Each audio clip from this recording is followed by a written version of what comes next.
Nellore city YSR Congress party ఇన్ఛార్జిగా red cross చైర్మన్గా ఉన్న నన్ను మంత్రి నారాయణ ధీటుగా ఎదుర్కోలేక కుట్రలు కుతంత్రాలు చేస్తున్నారని ఉపాధ్యాయ ఎమ్మెల్సీ పర్వతిరెడ్డి చంద్రశేఖర్ రెడ్డి తీవ్రస్థాయిలో విరుచుకుపడ్డారు. రెడ్ క్రాస్ చైర్మన్గా తన ప్రాణాలను సైతం లెక్క చేయకుండా ఎన్నెన్నో త్యాగాలు చేశానని, అలాంటి తనను రెడ్ క్రాస్ చైర్మన్ పదవి నుంచి తప్పించడానికి నీచమైన బెదిరింపులకు మంత్రి నారాయణ పాల్పడుతున్నట్లు చంద్రశేఖర్ రెడ్డి తీవ్రస్థాయిలో విరుచుకుపడ్డారు. కరోనా టైంలో నారాయణ కనీసం నెల్లూరు వైపు కన్నెత్తి కూడా చూడలేదని, తాను నిరంతరం కరోనా బాధితులకు అందుబాటులో ఉంటూ సొంత ఖర్చులు పెట్టి అలాగే తన విద్యా సంస్థలకు చెందిన బస్సులను కూడా ఉచితంగా కరోనా పేషెంట్లకు ఇచ్చి ఎన్నెన్నో కార్యక్రమాలు చేశానని, అప్పుడు నారాయణ ఎక్కడికి పోయావు అంటూ ఎద్దేవా చేశారు. మంత్రిగా గెలిచిన తర్వాత ఏ ఒక్క రోజైనా నెల్లూరు సిటీ ప్రజలకు అందుబాటులో ఉన్నావా అని సూటిగా ప్రశ్నించారు. నియోజకవర్గంలో తనకు వస్తున్న మద్దతు, ఆదరాభిమానాలు చూసి నారాయణ భయపడుతున్నాడని ఎమ్మెల్సీ అన్నారు. రాజకీయంగా తనను ఎదుర్కొనే దమ్ము లేక దొడ్డిదారిని దెబ్బతీయడానికి నారాయణ కుట్రలు కుతంత్రాలకు పాల్పడితే తెరలేపాడని ఆగ్రహం వ్యక్తం చేశారు. అందుకే తన మనసు చలించి స్వచ్ఛందంగా రెడ్ క్రాస్ చైర్మన్ పదవికి రాజీనామా చేస్తున్నానని మీడియా సమావేశంలో తెలిపారు. నెల్లూరు నడిబొడ్డున ఉన్న క్యాన్సర్ హాస్పిటల్ను నారాయణ హాస్పిటల్లో పెట్టుకోవడానికి నారాయణ కుట్రలు చేస్తున్నారని, లక్షలాది మంది ప్రజలు ఇబ్బందులు పడుతున్నప్పటికీ తనకు ఆదాయమే ముఖ్యమన్నట్టు నారాయణ ప్రవర్తిస్తున్నట్లు ఎమ్మెల్సీ చంద్రశేఖర్ రెడ్డి ఘాటైన వ్యాఖ్యలు చేశారు. ఏ ఒక్క రోజైనా ప్రజలకు అందుబాటులో ఉండి ఒక మంచి పని చేశావా అంటూ సూటిగా ప్రశ్నించారు. తనకు తల్లి లాంటి రెడ్ క్రాస్కు సేవ చేసే అదృష్టం లేకుండా చేయడానికి నారాయణ తీవ్రస్థాయిలో కమిటీ సభ్యులను బెదిరిస్తున్నాడని, భయభ్రాంతులకు గురి చేస్తున్నాడని ఎమ్మెల్సీ ఆగ్రహం వ్యక్తం చేశారు. మంచి పేరు ప్రతిష్ట రావడం మీ అందరికి కూడా తెలుసు. ఎన్ని సర్వీస్ యాక్టివిటీస్ చేసినాము, ప్రాణాలకు తెగించైనా కూడా కోవిడ్ టైంలో కానీ, తుఫాన్లు వచ్చినప్పుడు మిడ్ నైట్లో కానీ, ఇలా అనేక కార్యక్రమాలు చేసి నెల్లూరు రెడ్ క్రాస్కి రాష్ట్రంలో దేశంలో ఒక మంచి పేరుని తీసుకురావడం మీ అందరి కోఆపరేషన్ వల్ల, ప్రధానంగా నెల్లూరు ప్రజలు కానీ, జిల్లా ప్రజలు కానీ, మీడియా కానీ అందరూ కూడా దానికి సహకరించినారు. ప్రతి ఒక్కరికి కూడా పేరు పేరున నేను ధన్యవాదాలు తెలియజేస్తా ఉన్నాను.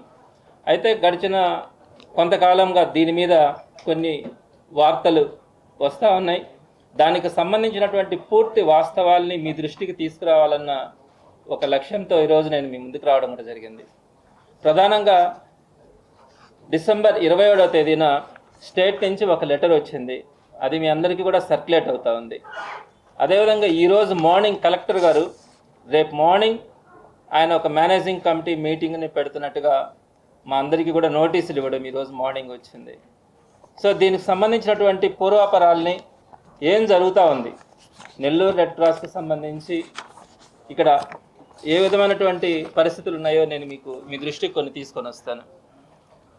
ప్రధానంగా మంత్రి నారాయణ గారిని నెల్లూరు ప్రజలు 70,000 మెజార్టీతో గెలిపించారు. ఒక మంచి మెజార్టీ ఇచ్చారు. దానికి కారణం ఏంటంటే ఆయన అందరికీ అందుబాటులో ఉంటాడు, పేద ప్రజలందరికీ సహాయం చేస్తాడు, చెప్పిన మాట మీద ఉంటాడు. ఇక్కడ నెల్లూరుకు సంబంధించినటువంటి డెవలప్మెంట్ యాక్టివిటీస్ ఏవైతే డెవలప్మెంట్ యాక్టివిటీస్ జరుగుతూ ఉన్నాయో వాటిని చేయడంతో పాటు కొత్తగా ఆయన అండర్గ్రౌండ్ డ్రైనేజ్ని కానీ, వాటర్ సిస్టమ్ని కానీ, ఇంకా మిగిలిపోయినటువంటి ఫ్లైఓవర్స్ కానీ, బ్రిడ్జిలు కానీ, వీటన్నింటినీ కూడా ఆయన డెవలప్ చేసి నెల్లూరుకి ఒక మంచి పేరుని తీసుకొని వస్తారని అందరూ ఆశించాం. కానీ అందరూ కూడా 6 నెలల నుంచి చూస్తూ ఉన్నారు నెల్లూరు ప్రజలు ఎంత ఇబ్బందులు పడుతూ ఉన్నారో.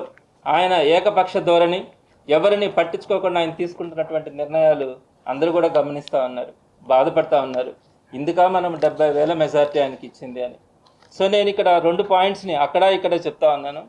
సో ఇక్కడ దీనికి సంబంధించినటువంటి వాస్తవాలు నేను మీ దృష్టికి తీసుకొని వస్తాను. నారాయణ గారికి ఇన్స్టిట్యూషన్స్ ఉన్నాయి. ఆ ఇన్స్టిట్యూషన్స్కి సంబంధించి ఆయన ఏ విధంగా వెళ్ళారో అందరికీ తెలుసు. సో ఎన్నో ఇన్స్టిట్యూషన్స్ని ఇబ్బంది పెట్టడం కానీ, చాలామందిని ఏ విధంగా ఇబ్బంది పెట్టారో కొంతమందికి కూడా తెలుసు.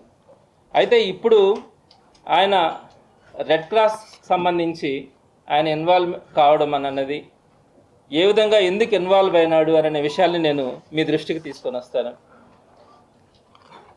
నారాయణ గారికి నేను పొలిటికల్గా నేను ఒక పార్టీలో, ఆయన ఒక పార్టీలో ఉన్నారు.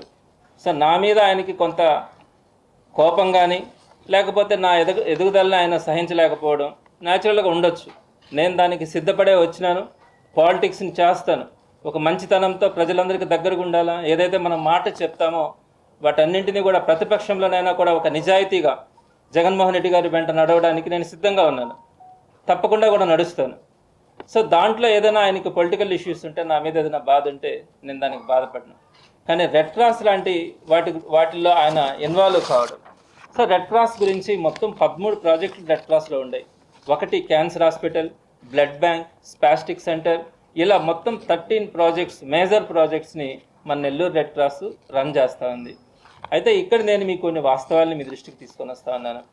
నారాయణ గారికి మెడికల్ కాలేజ్ హాస్పిటల్ ఉంది, మీ అందరికీ తెలుసు. దాంట్లో ఒక నెల రోజుల లోపల ఆయన క్యాన్సర్ హాస్పిటల్ని ఆయన మెడికల్ కాలేజ్ హాస్పిటల్లో ప్రారంభించడానికి సిద్ధపడతా ఉన్నాడు.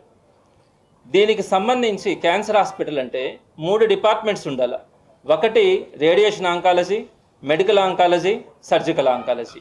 ఈ 3 డిపార్ట్మెంట్స్ ఉంటేనే ఏ క్యాన్సర్ పేషెంట్కైనా, ఏ క్యాన్సర్ ఇన్స్టిట్యూషన్కైనా కూడా క్యాన్సర్కి సంబంధించి ఆరోగ్యశ్రీ క్లెయిమ్ అవుతుంది. అయితే ఆయన క్యాన్సర్ ఇన్స్టిట్యూషన్ని ప్రారంభించేటప్పుడు రేడియేషన్ ఆంకాలజీని ప్రారంభించడం ఆయనకి సాధ్యం కాదు. ఇప్పుడల్లా 1 year పడుతుంది. బంకర్ కట్టాలా, దానికి సంబంధించి లెనాక్ మెషిన్ తీసుకొని రావాలా, 1 year పాటు దానికి సమయం పట్టడానికి అవకాశం ఉంది.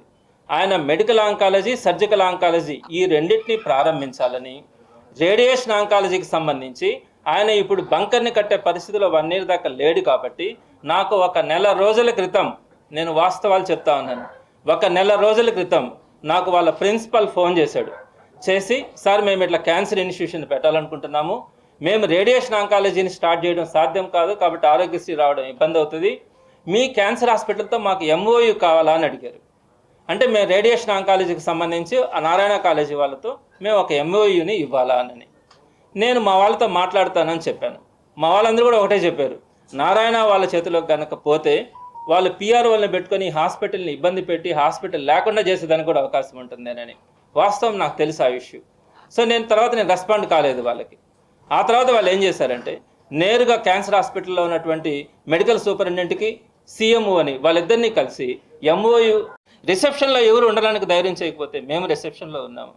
మిడ్నైట్ వెంకటేశ్వరపురంలో ఫ్లడ్స్ వచ్చి అక్కడ నుంచి కొట్టుకుపోతా ఉన్నాయంటే 1:30 ఎప్పుడు ఆ వర్షాలలో వెళ్ళి బస్సులు పెట్టి వాళ్ళందరినీ తీసుకొని వచ్చి మా కాలేజీలో పెట్టుకున్నాం. 5 days పాటు వాళ్ళందరినీ సేవ్ చేసాం. ఎన్నిసార్లు ఫ్లడ్స్ వస్తే నైట్ టైం పోయినాము. తర్వాత వాళ్ళకి కావాల్సినటువంటి ప్రతిదీ కూడా సర్వీస్ చేస్తూ ఉన్నాం. ఏ ఆపద వచ్చినా చేస్తూ ఉన్నాం. కాళ్ళు లేని వాళ్ళకు సుమారుగా 500 మందికి ఆర్టిఫిషియల్ లెగ్స్ పెట్టించాము. ఎన్ని చేసాము, ఫ్రీజర్ బాక్సెస్ ఇంతకుముందు మనీ తీసుకొని చేస్తూ ఉంటే ఫ్రీ ఆఫ్ కాస్ట్ చేసినాము. స్పాస్టిక్ సెంటర్లో పిల్లలందరూ కూడా, అంటే మానసిక దివ్యాంగ పిల్లలు ఉంటే వారందరికీ ఉచితంగా ట్రాన్స్పోర్టేషన్ పెట్టాము, ఉచిత భోజనాలు ఏర్పాటు చేస్తున్నాము, అన్నీ కూడా ఉచితంగా క్యాంప్స్ పెడతా ఉన్నాము. అలానే క్యాన్సర్ హాస్పిటల్ని సుమారుగా అత్యద్భుతంగా మనము మెడికల్ ఆంకాలజీ స్టార్ట్ చేసుకున్నాము. అలానే 13 crores మనము లెనాక్ మిషన్ ఒకటి పెట్టి అడ్వాన్స్డ్ టెక్నాలజీతో మనము లెనాక్ మిషన్ క్యాన్సర్ హాస్పిటల్ని అప్డేట్ చేసుకున్నాము. ఇలా ప్రతి ప్రాజెక్టుని కూడా ఈ గడిచిన 3 సంవత్సరాల్లో మనం అంతా కూడా సర్వీస్ ఓరియంటెడ్గా తీసుకొచ్చుకున్నాము. ఏం తెలిస్తే మాట్లాడతారండి వీళ్ళంతా.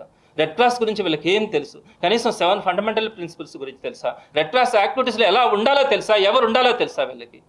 వీళ్ళు మాట్లాడతారండి ప్రతిసారి రెడ్ క్రాస్ గురించి, దీని గురించి మాట్లాడడం వీళ్ళ స్వార్థ ప్రయోజనాల కోసం. వీళ్ళు ఇన్స్టిట్యూషన్స్ గురించి వచ్చేటప్పటికి చాలా చేశారు, చాలామందిని ఇబ్బంది పెట్టారు, భరించారు. అధికారం ఉందనో డబ్బులు ఉన్నాయనో మీరు చేస్తే ఈరోజు రెడ్ క్రాస్ 10 మంది పేదలకు సాయం చేస్తూ ఉంది.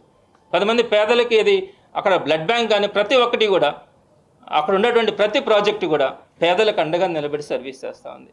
దాన్ని ఈ రోజుకి నేను 20 రోజుల్లో మేము చేంజ్ చేసుకుంటామంటే కూడా అర్ధాంతరంగా లేదు, మీరు 1-2 రోజుల్లో మార్చాల్సిందేనని మాట్లాడి ఈ విధంగా చేంజ్ చేస్తే రేపు పొద్దున దాంట్లో సుమారుగా 200 మంది స్టాఫ్ ఉన్నారు.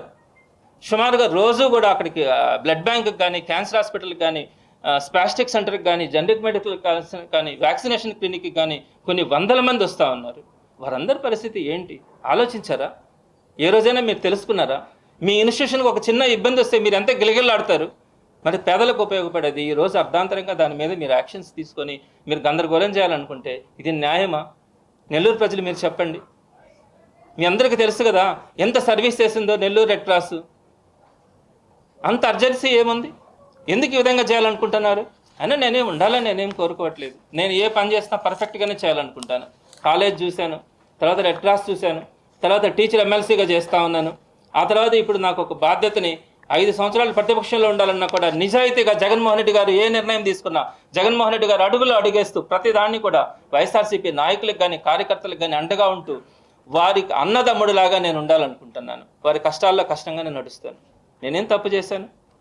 ఎవరికైనా పొలిటికల్ ఇష్యూస్ ఉంటాయి, పొలిటికల్ ఒపీనియన్స్ ఉంటాయి, వాళ్ళ బయట చేసుకోవచ్చు. కానీ రెడ్ క్రాస్కి వచ్చేటప్పటికి ఒక ప్యూరిటీతో పనిచేస్తాం. ఈ రోజుకి కూడా మేము 15 మంది కలిసే ఉంటాం. ఇప్పుడు కూడా ఒక మీటింగ్ పెట్టుకున్నాం, డిస్కస్ చేసుకున్నాం. కాబట్టి ఇది మంచి సంప్రదాయం కాదని తెలియచేస్తా ఉన్నాను. వాస్తవాలు తెలుసుకోవాలి. మీకు అధికారం ఉందని, అధికారం చేతిలో ఉందని ఇష్ట ప్రకారం చేస్తారా? వైఎస్ఆర్సీపీ గవర్నమెంట్లో కూడా టీడీపీ చైర్మన్స్ చాలా దగ్గర ఉన్నారు, చాలా జిల్లాల్లో ఉన్నారు. నేను పేర్లు ఇప్పుడు చెప్పడానికి ఇష్టపడను. కానీ ఎవరిని కూడా ఏమీ డిస్టర్బ్ చేయలేదు, ఏం మాట్లాడలేదు.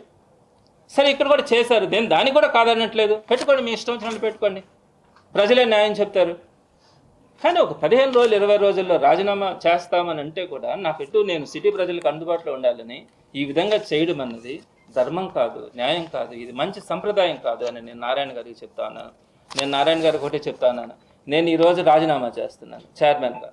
నేనైతే మీకు భయపడి మాత్రం కాదు, రెడ్ క్రాస్ని రోడ్లో పెట్టడానికి కానీ, రెడ్ క్రాస్ గురించి ప్రతి ఒక్కరు చిలవల పొలవలుగా మాట్లాడడానికి కానీ, రెడ్ క్రాస్ని ఏలెత్తి చూపించడానికి కానీ ఏ ఒక్కరికి అవకాశం ఉండకూడదు. సో నేను స్వచ్ఛందంగా నేను చైర్మన్గా నేను రాజీనామా చేసినా కూడా ఆ ప్రాజెక్ట్స్ ఏదైతే ఉన్నాయో తలసేమియా చిన్నారులకు సంబంధించి మీ అందరికీ తెలుసండి, ఎన్ని బోన్ మ్యారో ట్రాన్స్ప్లాంటేషన్స్ చేసి ఎంతమందికి మనం పునర్జన్మను కలిగించాం. ఈరోజు వాళ్ళందరి కోసం 20 బెడ్డెడ్ క్లినిక్ కడతా ఉన్నాం, ఒక బ్యూటిఫుల్గా కడతా ఉన్నాం. బ్లడ్ బ్యాంక్ని అద్భుతంగా రెనోవేట్ చేయబోతా ఉన్నాం. స్పాస్టిక్ సెంటర్కి ఒక మంచి ప్లే గ్రౌండ్ని రెనోవేట్ చేస్తూ ఉన్నాం. 20 డేస్లో వాటన్నిటిని పూర్తి చేయాలి. నాకు సంబంధించి నేను ఫుల్ టైమ్గా దానికి సంబంధించి అవన్నీ కంప్లీట్ కావడానికి, దానికి ఏదైనా ఆర్థిక సాయం కానీ ప్రతి ఒక్కటి కూడా నేను నేను కంప్లీట్ చేస్తాను.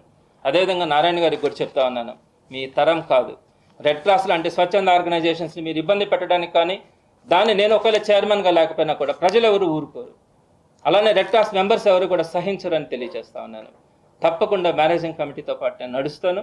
ఆ రెడ్ క్రాస్కి సంబంధించి నేను చైర్మన్గా ఉన్నా లేకపోయినా ఆ ప్రాజెక్ట్స్ అన్నీ కూడా సక్సెస్ఫుల్గా రన్ కావడానికి నా వంతుగా నేను ప్రయత్నిస్తానని, దానికి సహకరిస్తానని కూడా నేను మీ ద్వారా అందరికీ కూడా తెలియజేస్తా ఉన్నాను. ఇవి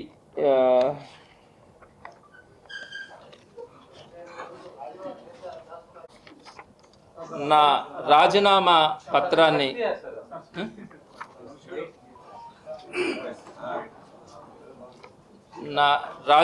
పత్రాన్ని చైర్మన్గా నేను రాజీనామా చేస్తున్నట్టుగా దీన్ని మేనేజింగ్ కమిటీకి ఈరోజే సబ్మిట్ చేయడం జరుగుతుంది. ఆ తర్వాత చేసినంత మాత్రాన నేను రెడ్ క్రాస్లో జరుగుతున్నటువంటి సర్వీసెస్ని నా మనస్సాక్షిగా నేను కొనసాగిస్తాను అని మీ ద్వారా అందరికీ కూడా తెలియజేస్తా ఉన్నాను.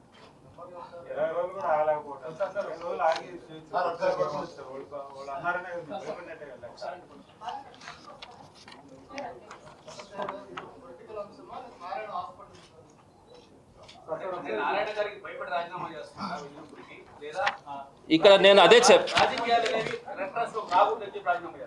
నేను ఇక్కడ 2 పాయింట్స్ చెప్తున్నాను. ఆయన పొలిటికల్గా నా మీద ఏం తీసుకున్నా ఏం చేసినా నేను భరించడానికి, కార్యకర్తలకి నాయకులకి అండగా ఉండడానికి సిద్ధంగా ఉన్నాను. అయితే రెడ్ క్రాస్ ఒక స్వచ్ఛంద సంస్థ కాబట్టి తెలుసో తెలియకో దాని గురించి న్యూస్ రన్ కావడం కానీ ఇవన్నీ కూడా కొంచెం ఇబ్బందికరంగా ఉండడం, తర్వాత నేను సిటీ కాన్స్టిట్యున్సీలో ఫుల్ టైమ్గా నాకు అందరికీ కూడా అందుబాటులో ఉండాలా అన్న ఆలోచనతో ఈ రాజీనామా చేయాలనే నిర్ణయం తీసేసుకొనున్నాను. అయితే జనవరి ఎండింగ్లో తీసుకోవాలనుకున్నాను. ఈ పరిస్థితులు జరుగుతూ ఉన్నాయి కాబట్టి మీరు కూడా అపార్థం చేసుకొని ప్రజలను కానీ అందరినీ కూడా ఒక కన్ఫ్యూజ్ అయ్యే పరిస్థితిలోకి వస్తుంది. నా వల్ల రెడ్ క్రాస్కి అలాంటి కావాలని చెప్పి వాళ్ళని అడగడం జరిగింది. వాళ్ళు చెప్పిన ఆన్సర్ ఏంటంటే, మేనేజింగ్ కమిటీ ఏదైతే డెసిషన్ తీసుకుంటుందో మేము దాన్ని ఫాలో అవుతామే కానీ మేము తీసుకోలేమని చెప్పారు. ఆ వెంటనే వాళ్ళకి అర్థమైంది ఈ పరిస్థితుల్లో వాళ్ళు క్యాన్సర్ ఇన్స్టిట్యూషన్ నుంచి ఎంఓఐ తీసుకోవడం సాధ్యం కాదు అని అనేది వాళ్ళకి అర్థమైంది. వెంటనే వాళ్ళ ఓఎస్డి, ఆయన పేరు నాకు తెలుసు కానీ నేను చెప్పడానికి ఇష్టపడట్లేదు, మా మేనేజింగ్ కమిటీ మెంబర్స్లో ఫోన్ చేసి మీ చైర్మన్ని తొలగించడానికి స్కోప్ ఉందా నారాయణ గారు కనుక్కోమన్నారు. ఏ విధంగా మీ చైర్మన్ని తొలగించవచ్చు అని అడిగారు. ఆయన చెప్పారు ఇది ఎలక్టెడ్ బాడీ, దీని నుంచి మనం తొలగించడం సాధ్యం కాదని మా మెంబర్స్ కొంతమంది ఆయనకు చెప్పారు. అయితే మొత్తం మేనేజింగ్ కమిటీని డిజాల్వ్ చేసే అవకాశం ఉందా అని అడిగితే అది కూడా ఎలక్టెడ్ బాడీ కాబట్టి మీకు సాధ్యం కాదని ఆయనకు చెప్పారు. ఆయన తిరిగి ఆయన నారాయణ గారికి చెప్పినారని చెప్పి నాకు విషయం కూడా చెప్పారు.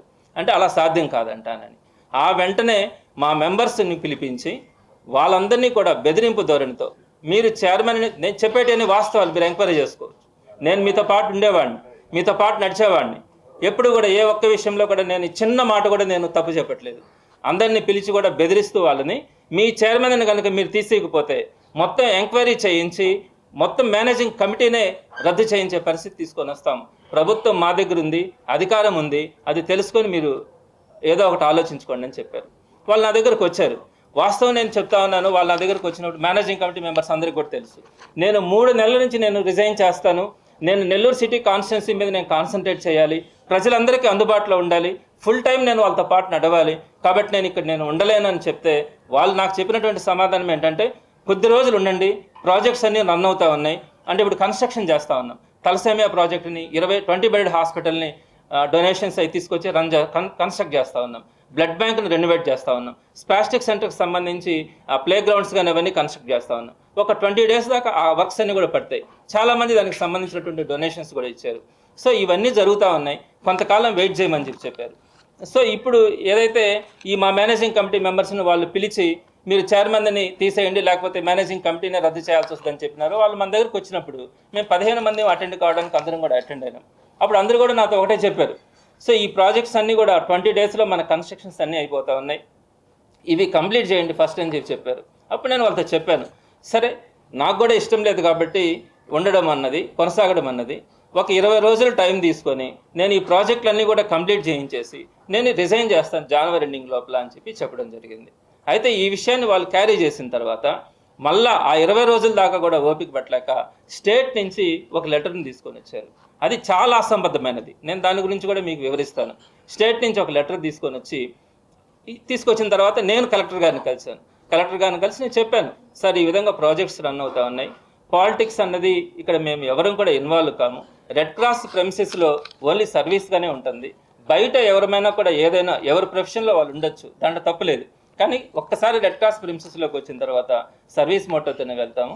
ఈ 20 daysలో మేము ఈ ప్రాజెక్ట్స్ అన్నీ కూడా కంప్లీట్ చేయాల్సిందంటే ఆయన చాలా హ్యాపీగా ఫీల్ అయినాడు. సరే మంచి డెసిషన్ తీసుకుంటున్నారు, మంత్ ఎండింగ్ లోపల అట్లే ఒకసారి మాట్లాడదామని చెప్పారు.